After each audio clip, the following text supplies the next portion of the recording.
L'épisode Covid nous a fait renforcer justement cette mise en place des mesures barrières. Et pour ce faire, nous avons mis en place à l'entrée d'hôpital un accueil pour les patients.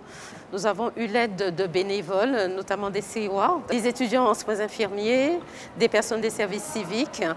Je suis là pour sensibiliser les gens. Donc d'abord l'hygiène des mains et ensuite je leur donne de quoi se protéger le visage. Je voulais me sentir utile en cette période de crise sanitaire et je me suis dit que je pouvais débloquer mon temps pour aider les autres. Nous sommes en train de reprendre notre activité de façon progressive. Le nombre de consultants est limité à une dizaine à peu près par consultation présentielle. Les patients ayant été sélectionnés généralement par téléphone, et nous avons retenu essentiellement ceux qui avaient des problèmes importants ou un peu plus urgents que les autres. Tous les patients sont interrogés à l'arrivée pour savoir s'ils n'ont pas des signes d'infection par le Covid.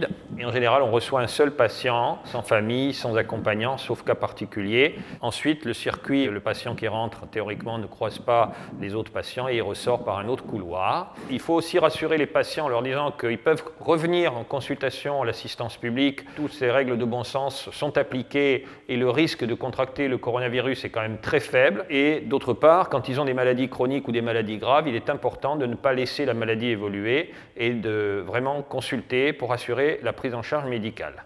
En chirurgie, des mesures très précises sont mises au point pour que les patients Covid- soient traités en toute sécurité. Les circuits sont totalement différents. La secrétaire hospitalière va les appeler 2 jours avant pour savoir s'ils n'ont pas eu de signes de Covid. Il y a une détection PCR. De plus, pour la plupart, ils sont en chambre seule. Tout le monde est testé, au moindre doute. Les visiteurs ont des masques. Et heureusement, maintenant, les patients Covid+ sont de moins en moins nombreux. Mais on prend quand même absolument toutes les précautions pour que les gens puissent être traités en toute sécurité.